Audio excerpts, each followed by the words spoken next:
Tag TV brings you daily news bulletin from India. Breaking news and views from India. You're watching South Asia Newsline, and here are the top stories we are tracking for you on Friday, the 13th of December. Constitution debate in India's parliament starts with BJP-Congress standoff. Inflation hits Pakistanis, Karachi residents lament essentials out of reach. And Bangladesh court denies plea to advance hearing of arrested Hindu monk.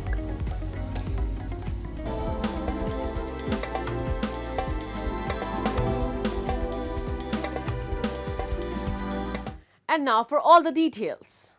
As the debate on Constitution commenced on Friday, India's Defence Minister Rajnath Singh slammed the opposition and said that the Constitution was not the gift of any one party, as he accused the grand old Congress party of trying to destroy basic principles of the Constitution.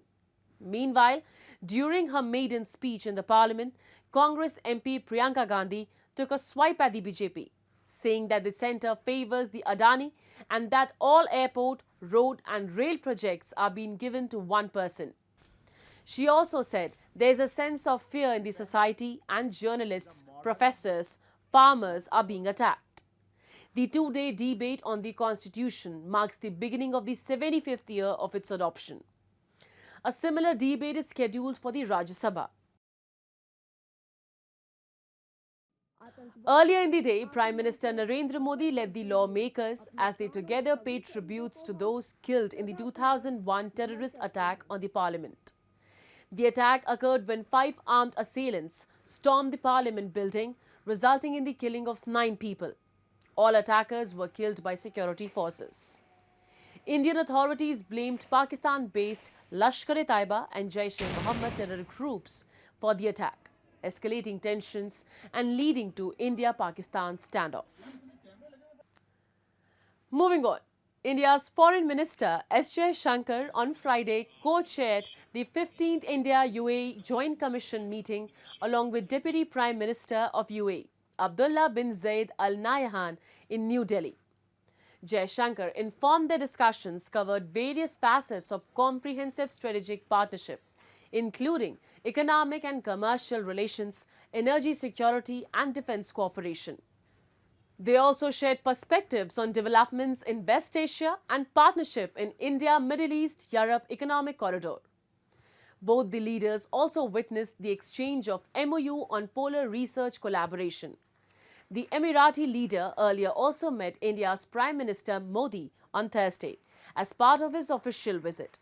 India is one of the UAE's largest trading partners, and Indian citizens make up the largest community in the Gulf state, outnumbering Emiratis. Many work in sectors that are the backbone of the economy. Moving on, a Pakistani court on Thursday indicted jailed former Prime Minister Imran Khan and his wife on fresh charges of illegally selling state gifts.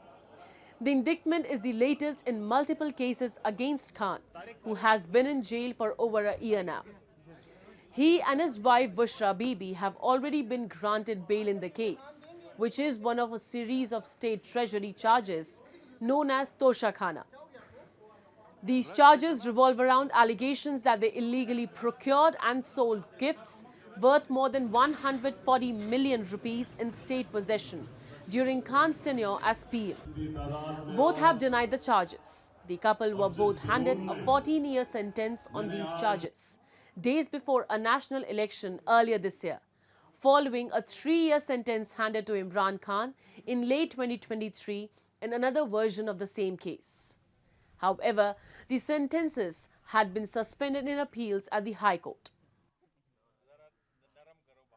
Meanwhile, soaring inflation in Pakistan has left the public struggling to afford basic necessities.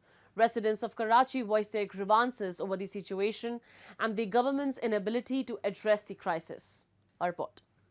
The rising prices of essential goods including tomatoes, onions and petrol are causing immense hardship for ordinary Pakistanis.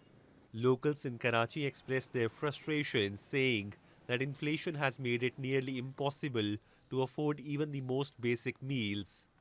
A resident highlighted that the price of breakfast alone costs as much as 500 rupees, leaving many families unable to make ends meet. Residents blame the frequent hikes in petrol prices for the inflation in food and household items, stating that the government is failing to regulate markets. ज़रूरियात ज़िंदगी की चीज़ टमाटर आलू प्याज इतना महंगा है, आवाम की पहुंच से बहुत दूर है और आवाम के लिए ख़रीदारी करना बहुत मुश्किल है। चीज़ों की कीमतों को कम होना चाहिए और लोगों को रिलीफ मिलना चाहिए, क्योंकि ये इस तरह महंगाई में मुसलसल इजाफा है, पेट्रोल की कीमतों में इजाफा हो रहा है, जिसकी वजह से लोगों को अपनी ज़रूरियात पूरी करने में बहुत मुश्किलात हो रही हैं। हुकूमत चेक नहीं करती, किसी को भी जो दिल चाहे जहाँ पे कोई भी चीज़ कोई रेट पे बिक रही है, कोई चेक करने वाला नहीं है, कोई पकड़ने वाला नहीं है, ना ही कोई ये पूछता है क्या रेट पे बेचते हो। पहले लिस्टें आती थी हर चीज़ की। Another resident expressed anger, saying that the government is more focused on business than on providing relief to the people. With inflation continuing to rise unchecked, people across the country are calling for urgent measures to provide relief. Moving on, the Taliban's continued imposition of strict interpretations of Islamic law and Afghan culture has resulted in unprecedented restrictions on women and girls, the UN envoy for the country warned on Thursday. Briefing ambassadors in the Security Council, Rosa Otunbayeva, the special envoy for Afghanistan, painted a grim picture of diminishing freedoms and growing humanitarian challenges. She said it is now approaching nearly 1,200 days without girls having access to formal education beyond 6th grade, and women and girls facing a progressive erasure from all walks of life. She further highlighted the recent decree barring women from attending medical institutes could further devastate the country's healthcare system, with deadly implications not only for women and girls but for men and boys as well. I have strongly urged the de facto authorities to reconsider, she added. A Bangladesh court on Wednesday rejected a plea to advance the hearing of jailed Hindu monk Chinmoy Krishnadas' bail petition in a sedition case, ruling that it would be heard as previously fixed on 2nd of January. Thus, a former ISKCON leader was arrested at the Dhaka airport in November on charges of disrespecting the country's flag. His arrest sparked protests, with his followers demonstrating in Dhaka and several other places, while the protests turned violent in Chattogram, where a lawyer was also killed. The advocate's death sparked a counter-campaign demanding ban on ISKCON.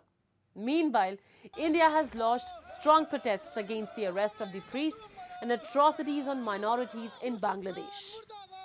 Members of a Hindu group in Chandigarh city took out a rally on Thursday in which they burned the effigy of Bangladesh's interim leader, Muhammad Yunus, blaming him for the surge in violence against Hindus in his country.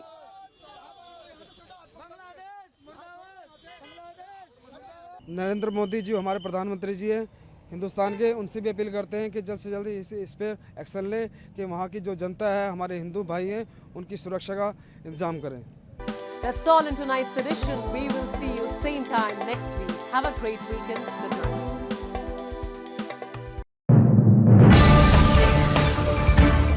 Tag TV brings you daily news bulletin from India. Breaking news and views from India.